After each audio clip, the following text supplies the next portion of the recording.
బాగా నచ్చింది సినిమా ముందు. ఎందుకంటే ఇందాక మీరు ఎంతైతే టెన్షన్ కాసేపు 1 మినిట్ ట్రైలర్లో అలా కనపడిందో అది టోటల్ ఫిల్మ్లో మెయింటైన్ చేశాడు ఆయన. ఎప్పుడు నేను ఒక స్క్రీన్ ప్లే టీచర్గా స్క్రీన్ ప్లే అంటే బాగా ఇష్టం. రాంగోపాల్ వర్మ గారు కొత్తగా స్క్రీన్ ప్లే గురించి మనం చెప్పక్కర్లేదు. కానీ అద్భుతమైనటువంటి ఒక ఉత్కంఠని హాలీవుడ్ సినిమా చూసిన ఎఫెక్ట్ తీసుకొచ్చారు.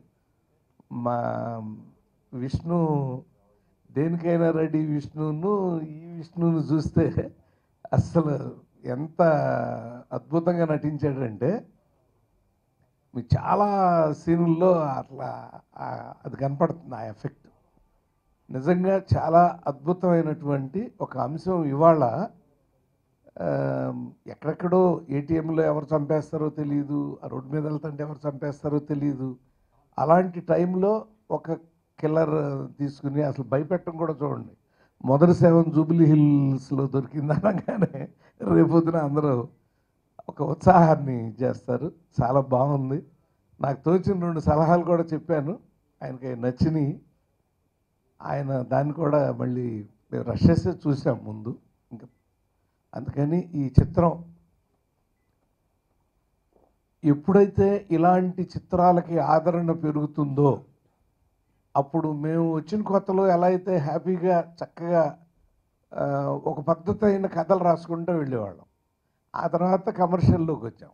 కానీ రాంగోపాల్ వర్మ గారు తను అనుకున్న దాన్ని ఓ పద్ధతిలో తీసుకెళ్తూ ఉంటాడు ఆయన. ఇది అందులో విజయాన్ని సాధించే విధానం మాత్రం తప్పనిసరిగా ఉంటుంది. అనుక్షణం ఇందులో మీకు ఉత్కంఠ ఉంటుంది, అనుక్షణం మీకు ఉత్సుకత ఉంటుంది, అనుక్షణం మీకు దాని మూలంగా లభించే వినోదం ఉంటుంది సినిమాలో. కాసేపు మన బ్రహ్మానందం పాత్ర కూడా చాలా చక్కగా నవ్విస్తుంది మిమ్మల్ని. రేవతి గారు ఒకళ్ళు చాలా అద్భుతంగా చేశారు ఈ చిత్రంలో.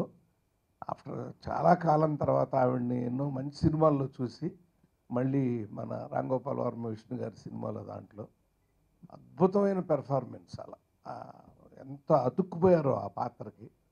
కాబట్టి ఒక మంచి చిన్న పాయింట్ని తీసుకుని దాన్ని 2 గంటల సినిమాగా అద్భుతంగా ఉత్కంఠభరితంగా తీసినటువంటి రాంగోపాల్ వర్మ గారిని, దానికి ఆ కథకి తను న్యాయం చేయగలడని విష్ణుని తీసుకోవడం. విష్ణు ఒక అద్భుతమైనటువంటి క్లాస్ ఓరియంట్ మాస్, అంటే క్లాస్లో మాస్ హీరోలు ఉంటారు కొంతమంది. అది ఉంది ఆ బాడీ లాంగ్వేజ్ ఈ సినిమాలో. మీరు చూశారు ఇందాక 2-3 షాట్లు. క్లాస్గా యాక్ట్ చేస్తా అందులో ఇన్వాల్వ్ అయి ఉంటుంది మాస్. అంత అద్భుతంగా యాక్ట్ చేశారు. All the best Vishnu. డెఫినెట్గా ఆగస్టు 15 దేశానికి స్వతంత్రం కాదు, నీకు చాలా స్వతంత్రం పొందిన ఆనందం వస్తుంది. Good evening, everybody. Sir, I'm honored to be here, standing here, and share this stage to tell you that this was a wonderful experience for me. నేను విష్ణుతో ఫస్ట్ టైం వర్క్ చేశాను. నేను మీది విష్ణుది రౌడీ చూసి నాకు చాలా నచ్చింది. And he every actor has something new to learn with every film one does. So I think Vishnu seriousness anedi, we have seen D and all. That's my favorite film of Vishnu's, and seeing him do something so serious and so convincingly, I think he's done a great job. And Ram Gopal Varma gartho idu na third picture. Naku I cannot tell you how big a fan I am. Nenu ayana chaala picha fan ni. So na ఈ అవకాశం ఇచ్చినందుకు I'm really very happy. And ఇందులో నేను ఒక reporter role చేస్తున్నాను, మీరు అందరు చూసే ఉంటారు. It's a very serious role and I really worked a little bit.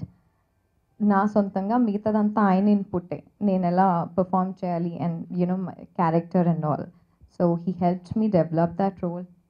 And Ramu garu, thank you for believing me again and giving me this role. ఈ movie గురించి చెప్పాలి అంటే కొత్త there's a new way of their doing it, the auction అనేది నాకు I really don't have, నాకు అవగాహన లేదు దాని గురించి ఏంటి అనేది. నేను వెబ్సైట్ చూశాను, సో దాని ద్వారా నాకు తెలిసింది this is a new way of you know the doing this film. So I hope that new people come forward and accept this, and I hope this becomes a big success. Thank you so much, Vishnu. Thank you, sir, for coming over and మీరు మీ ideas చెప్పినందుకు and మీకు నచ్చింది, మీరు ఏదైతే బ్లంట్గా చెప్పారో నాకు అది చాలా నచ్చింది. Thank you so much sir, and thank you for giving me this opportunity. And Mohan Babu garu, మీరు అన్నారు నేను మీ డార్లింగ్ గురించి చెప్పాలని. మీ డార్లింగ్ గురించి మీరే చెప్తే బాగుంటుంది. I want to know more from you know. As of now, Tuesday afternoon ki 500 plus biddings వచ్చాయి. దాంట్లో we hope దాంట్లో ఈవెన్ ఇఫ్ మీ ఒరిజినల్గా ఎక్స్పెక్ట్ చేసింది ఏంటంటే రాము గారు నేను కూర్చున్నప్పుడు ఆయన ఐడియా చెప్పినప్పుడు అంతా అయిపోయింది. ఇక్కడ మీ ముందే అనౌన్స్ చేసి వెళ్ళిన తర్వాత సార్ 10 మంది కొంటే ఇనిషియల్గా will be very successful sir. I think will be successful. 10 మంది కొంటే చాలు, మళ్ళీ it will be a path, ఒక బాట వేసినట్టు ఉంటుంది సార్ అని చెప్పాం.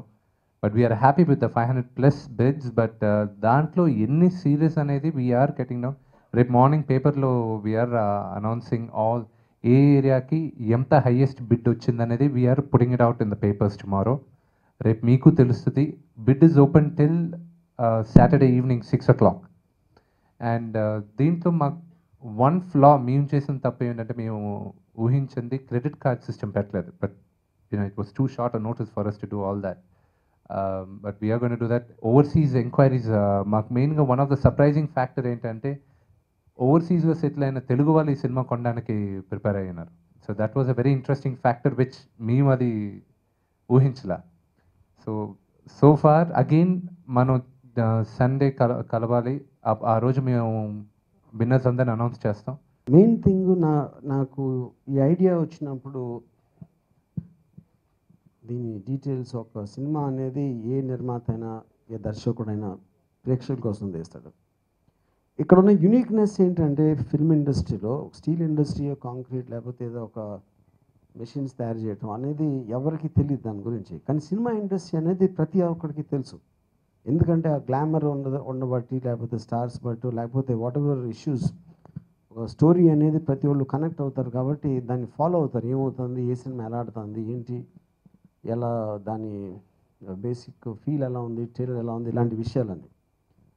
అప్పుడు అంత కనెక్ట్ అయి ఉన్న వాళ్ళకి బిజినెస్లో కూడా వాళ్ళకి రావడానికి అవకాశం ఇవ్వటం అనేది.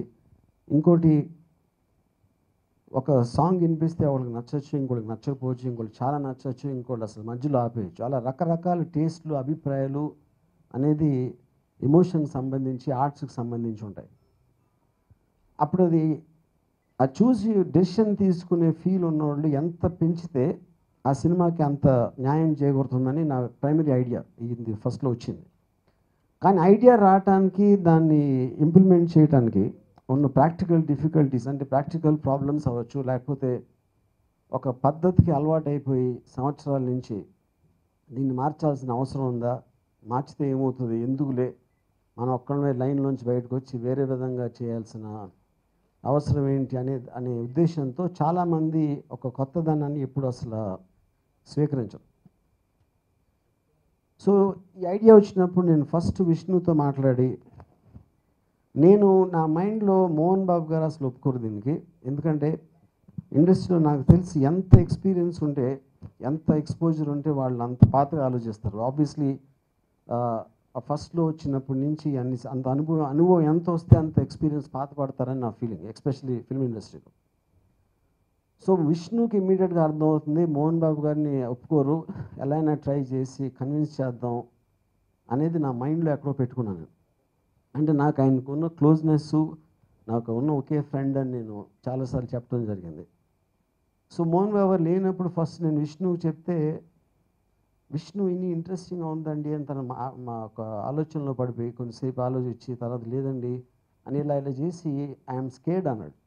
స్కేర్డ్ ఎందుకు స్కేర్డ్ అంటే, వినటానికి బాగుంది కానీ ఏదో ఉంది నాకు అని. ఆబ్వియస్లీ విష్ణు అనేది ఇప్పుడు నేను ఈ ఐడియా చెప్పేటకి విష్ణు రేపు పొద్దున్న డిస్ట్రిబ్యూటర్స్ లేకపోతే థియేటర్స్ ఇలా ఎన్నో రకాల ప్రాక్టికల్ ప్రాబ్లమ్స్ తను ప్రొడ్యూసర్గా ఉన్న ఒక పొజిషన్లో ఆలోచించాల్సిన అవసరం ఉంది. దీని వలన ఎక్కడైనా ఎఫెక్ట్ అవుతుందని 1-2 సార్లు చెక్ చేసుకుని తన వాళ్ళతో మాట్లాడాల్సిన అవసరం ఉంది. కాబట్టి తన ఎంతూజియాజం చూపించినా ఎక్కడో ఒక కేర్ఫుల్నెస్ తోటి చాలా ఒక డౌట్లో ఉన్న ఫీలింగ్ వచ్చింది నాకు.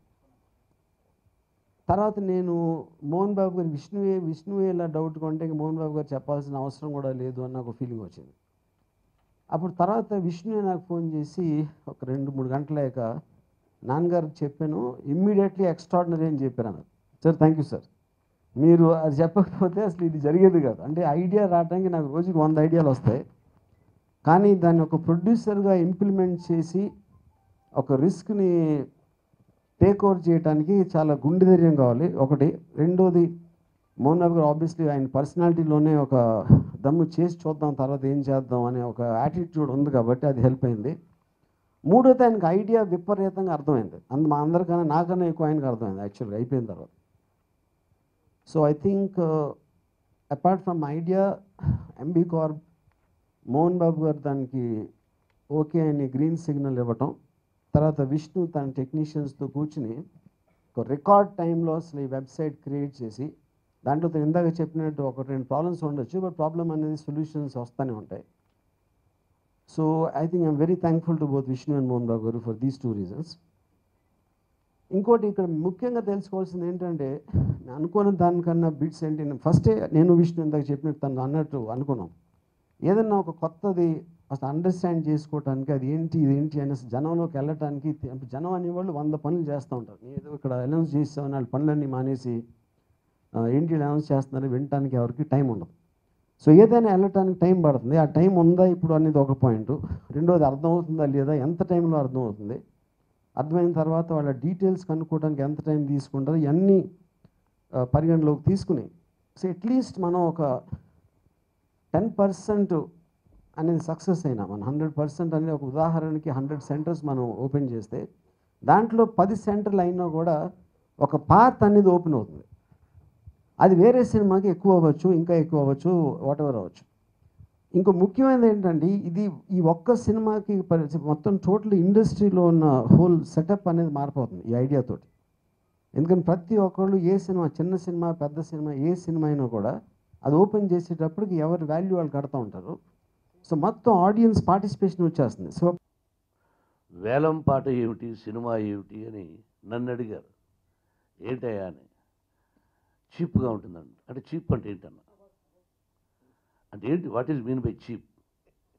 దొంగతనం ఇప్పుడు చీప్ కాదు, మోసం చీప్ కాదు, ప్రజలను మోసం చేయడం చీప్ కాదు, అవన్నీ గొప్ప విషయాలు. బట్ మేము చేస్తున్నది చీప్ కాదు, గొప్ప విషయం. ఆ రోజు దాసనారాయణరావు గారు చాలా గొప్ప చిత్రం తీశారు. ఆ తర్వాత కొత్త వాళ్ళతో స్వర్గం నరకం తీశాడు.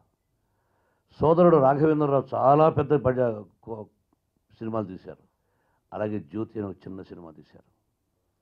పెద్ద సినిమాలు తీస్తేనే గొప్పవాడు, చిన్న సినిమాలు తీస్తే చిన్నవాడు కాదు. ఇక్కడ పెద్ద చిన్న కాదు, తెలివితేటలు. అటు పెద్ద సినిమాను తీయాలి, అటు చిన్న సినిమాను తీయాలి, కొత్త వాళ్లతోనూ తీయాలి, అనుభవం నటీనటులతోనూ సినిమా తీయాలి. అది నిజమైన దర్శకుడు. సామాన్యంగా ఎక్కువ శాతం ఇప్పుడున్న దర్శకుల్లో డబ్బులు ఎక్కువ ఏముంది, నాలెడ్జ్ ఉండదు. ఒక జూనియర్ ఆర్టిస్టులు ఎంతమంది కావాలంటే యాక్చువల్గా 5 మంది కావాల్సి వస్తే 200 మంది పెట్టమంటాడు. నాలెడ్జ్ లేదు, అలా అయిపోయింది.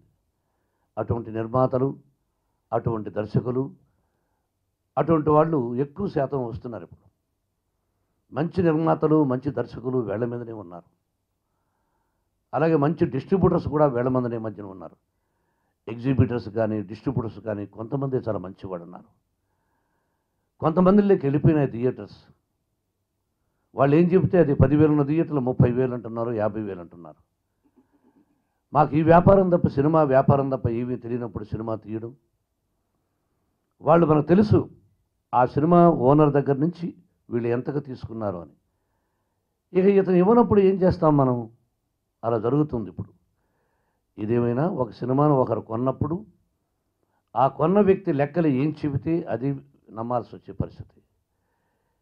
అందుకని వేలం వేస్తే ఏమిటండి లాభం, మీకు లాభం ఏమిటి, ఎవరు కొంటారు, ఎందుకు అనే దాని మీద డిస్కషన్స్ వస్తే ఆల్రెడీ అమెరికాలో,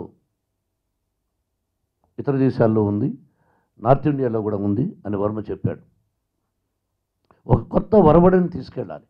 ఏదైనా ప్రయత్నం, ముందు మిక్చర్ కెమెరా, ఆ తర్వాత ఎయిర్ రిఫ్లాక్స్, ఆ తర్వాత ఇంకొకటి. ఇప్పుడు కెమెరా ఇంతే ఉంటుంది, రేపు ఎప్పుడు కెమెరాలు అసలు ఎక్కడెక్కడ ఉంటాయో యాక్ట్ చేసి ఇచ్చాడు. అంటే రోజు రోజుకు కొత్తదనం వస్తూ ఉంది. ఎందుకు వస్తుందంటే అది చెప్పాలి మనం.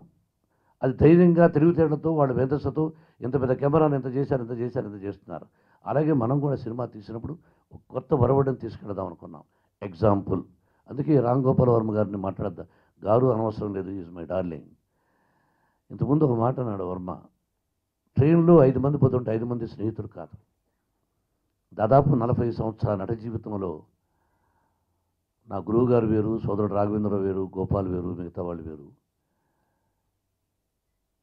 ఓన్లీ రౌడీ చిత్రంతో అనుబంధం ఉన్నటువంటి మా ఇద్దరికి సంబంధం ఏర్పడింది. అంతకుముందు వాళ్ళ నాన్నగారు నాకు బాగా పరిచయం. కృష్ణరాజు గారిని అన్నపూర్ణ స్టూడియోలో ఉండేవారు. నాగేశ్వరరావు గారికి అతి సన్నిహితులు. నేనంటే బాగా ఇష్టం ఆయనకు.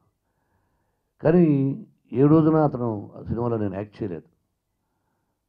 రౌడీలో నేను అది యాక్ట్ చేయడానికి విష్ణువే కారకుడు అని కూడా మీకు ఇంతకు ముందు చెప్పాను. ఆ రోజు నుంచి ఐ బికేమ్ ఒక మంచి అమ్మాయిని చూసి మనం అంటే నేను కాదు, నేను ఎంగేజ్లో మనందరం ఎంగేజ్లో ఒక అందమైన అంటే beauty is to see not to touch అంటారు. అది తప్పుగా అందాన్ని ఆస్వాదించాలి, అంతేగాని ఇంకోటి చేయకూడదు. అలాగా అతని టాలెంట్కి నేను బానిసయ్యాను. ఇది ఎగ్జాజరేషన్ కాదు. అతను హైదరాబాద్ నుంచి ఢిల్లీ వరకు అంటే నేషనల్ డైరెక్టర్ అయ్యాడు అతను. ఓన్లీ నాట్ ఇక్కడ డైరెక్టరే కాదు. అటువంటి గొప్ప దర్శకుడు. సెట్కు వస్తే 24 గంటలు ఆ సినిమాల గురించి తప్ప వేరే వ్యామోహం లేని వ్యక్తి. మార్నింగ్ 6 o'clock, ఈవినింగ్ 6 ఆఫ్టర్ 6 ప్రతి ఒక్కరికి పర్సనల్ విషయాలు ఉంటాయి. Such a wonderful person, wonderful technician. అతనికి నేను నిజంగా బానిసయ్యాను నేను. అందుకే నా డార్లింగ్ అన్నాను. Whole heartedly I love him, I love his talent. ఆ తర్వాత ఈ సినిమాకి వస్తే నా కథ చెప్పారు వర్మ. కథను చూచాయిగా విన్నాను, సైలెంట్ అయ్యాను. ఏంటి డాడీ అని విష్ణు అడిగాడు. ఎలాబరేట్గా చెప్పాలి మీకు, మీరు టీవీలో ఎంత వేసినా I want to tell that. అంటే వచ్చారు కదా అని మాట్లాడడం కాదు, మైక్ ఇచ్చారని కదా మాట్లాడడం కాదు, విపులంగా చెప్పాలి. దాన్ని ఏం కొత్త పాయింట్లు రాసుకోండి. ఏంటి విష్ణు ఇప్పుడే రౌడీ తీసాము, నాకు చాలా పనులు ఉన్నాయి ఎడ్యుకేషన్ ఇన్స్టిట్యూషన్స్లో, కొంచెం గ్యాప్ ఇద్దాం అనుకుంటాను, అందులో కరెంటు తీగ ఒకటి తీస్తున్నాం మనోజ్తో. అంటే లేదు డాడీ నేను ఈ సినిమా తీయాలనుకుంటున్నాను. అయితే కథ చెప్పాడు. ఆ తర్వాత మీరు ఫస్ట్ కాపీ చూపించండి, అంతవరకు నాకు ఏం చూపించొద్దు అన్నాను. రీ రికార్డింగ్ ఉందండి చూస్తారా అన్నాడు. నువ్వు చూడమని చూస్తా అన్నావు. అగ్రజుడు ఫోన్ చేసి అగ్రజ వస్తావా చూద్దాం, ఏదైనా సలహాలు ఉంటే చెబుదామని. సినిమా నిజం చెప్తున్నాను, ఒట్టేయమంటే దైవసాక్షిగా అని చెప్తున్నాను. నేను ఇంట్రెస్ట్గా వెళ్ళి చూడలేదు సినిమాను. ఏముంటుంది, ఏదో తీసుంటాడు వరమే తీశాడు, ఏదో తక్కువ బడ్జెట్ అని. తక్కువ బడ్జెట్ అంటే మీకు చెప్పాను, విష్ణుతో 25 కోట్ల రూపాయల సినిమాను తీశాను. అలాగే రౌడీ కూడా తక్కువ బడ్జెట్, అలాగే ఇది కూడా తక్కువ బడ్జెట్. మళ్ళీ 30 కోట్ల రూపాయల సినిమా విష్ణుతో నేను తీస్తున్నాను. దీనికంటే 4 రెట్లు ఎక్కువ ఖర్చుతో మా గురువు గారు ఇప్పుడు సినిమా తీస్తున్నారు, ఆయన సినిమా. ఇది తక్కువ బడ్జెట్తో తీద్దాం అనుకున్నాం. అంతే, తక్కువ బడ్జెట్లో తీసినంత మాత్రాన తక్కువ కాదు. సరే చూసిన తర్వాత మీ ఇద్దరు షాక్ అయ్యాను, నేను షాక్ అయ్యాను. అది సైలెంట్గా ఉన్న అతను ఏం చేస్తాడని. నేను నిజంగా టెన్షన్ ఫీల్ అయ్యి ఇంత మంచి చిత్రాన్ని తీశాడు, విష్ణుని ఒక డిఫరెంట్ యాంగిల్లో చూపించాడు. అక్కడ చేస్తున్నది నా సన్నని నేను అనుకోలేదు. ఒక క్యారెక్టర్, ఒక ఆఫీసర్, పోలీస్ ఆఫీసర్. అసలు ఆ కథలోకి వెళ్ళిపోయాను నేను. ఆషామాషా కథ కాదు, ఒక బ్యూటిఫుల్, ఇప్పుడు సొసైటీలో జరుగుతున్న దాన్ని ఒక అందంగా తీర్చి చూపించారు. ఈ రోజున ఒక క్యాబ్ డ్రైవర్ అంటే ట్యాక్సీ డ్రైవర్లు అందరూ చెడ్డవాళ్ళు కాదు, రిక్షా సోదరులు చెడ్డవాళ్ళు కాదు, కారు నడిపేవాడు వాళ్ళందరూ చెడ్డవాళ్ళు కాదు. మంచి చెడ్డ ఎలా ఉంటుందో అలాగే చెడ్డవాళ్ళు మంచివాళ్ళు ఉన్నట్టు ఒక చెడ్డవాళ్ళు కూడా ఉంటూ ఉంటారు. ఆ ఒక్కరి వల్లనే సొసైటీ బ్యాడ్ నేమ్ వస్తుంటుంది. ఏం చేయలేము. పోలీసు వాళ్ళు ఏమవుతుందండి, పోలీసులు నిజంగానే కష్టపడినా కూడా అంత ఈజీ కాదు టు క్యాచ్ ది దొంగను. ఈ మధ్య కూడా హైదరాబాద్ జరిగింది ఒక సంఘటన, ఎంత హృదయ విదారకం. తలుచుకుంటే చెప్పుకుంటే అసలు సిగ్గుపడాలా, ఏ సమాజంలో ఉన్నాం మనం అనిపిస్తుంది. ఏదేమైనా సినిమా చూసి చాలా అద్భుతంగా సంతోషించాను. సోదరుడు కూడా 5 సలహాలు 1-2 చెప్తే మళ్ళీ చేయడం జరిగింది. ఇది కొత్త పద్ధతి ఏమిటంటే, యాక్చువల్గా నేను ఎందుకు మనమే రిలీజ్ చేద్దాం, ₹4 వస్తుందని కూడా చెప్పాను. లేదు కొత్త వరవడే అని చెప్పారు. ఎగ్జాంపుల్ పాలకొల్లు, లేదా వైజాగ్, లేదా కడప, రమేషు, చిట్టిబాబు, సురేషు ఎవరో ఒకరు సినిమా కొనాలనుకుంటారు. ఈ సినిమాలో కొత్తదనం ఏంటంటే, చిట్టిబాబు సమర్పించు. పాలకొల్లులో ఒక వ్యక్తి సినిమా కొన్నాడు చిట్టిబాబు అని. అక్కడ ఏం పడుతుంది, చిట్టిబాబు సమర్పించు పలాని అనుక్షణం అనేది పడుతుంది. అలాగే ప్రతి ఏ ఏరియాకు ఎవరైతే కొనుక్కుంటారో వాళ్ళది సమర్పించు అని పడినప్పుడు చాలా ఆనందించుకుంటాడు. ఎందుకంటే చాలామంది సినిమా తీయాలని, తన పేరు నిర్మాతగా పడాలని ఇలా ఎంతోమంది వచ్చి చేతులు కాల్చుకున్న వాళ్ళు ఉన్నారు, తెలిసి తెలియక. నేను సినిమా నిర్మాత అయ్యా అనిపించుకోవాలనే ఉద్దేశంతో అటువంటి వాళ్ళకు కూడా ఈ అవకాశాన్ని ఇస్తున్నాం. కొనుక్కున్న వాళ్ళకి నష్టం జరగదు, తన సమర్పణలో రిలీజ్ అవుతుంది. మేము థియేటర్స్ బుక్ చేస్తున్నాం, బాగా వినాలి. కంపెనీ థియేటర్స్ను బుక్ చేస్తుంది, ఫలాని చిట్టిబాబు అనే వ్యక్తికి ఇస్తుంది. ఆ చిట్టిబాబు ఆ థియేటర్లో వేసుకుంటాడు. లేదు నాకు ఆ థియేటర్ కాదు, చిట్టిబాబుకి ఒక థియేటర్ ఉంటే ఒక చోట ఆ థియేటర్ యాజమాన్యాన్ని రిక్వెస్ట్ చేసి వాళ్ళు ఒకటే మార్చుకుంటే తప్ప మేము ఇంటర్ఫియర్ అవ్వము. ఆ థియేటర్లోనే వేయాలనుకుంటాం. డబ్బులు ఎక్కడికి పోవు.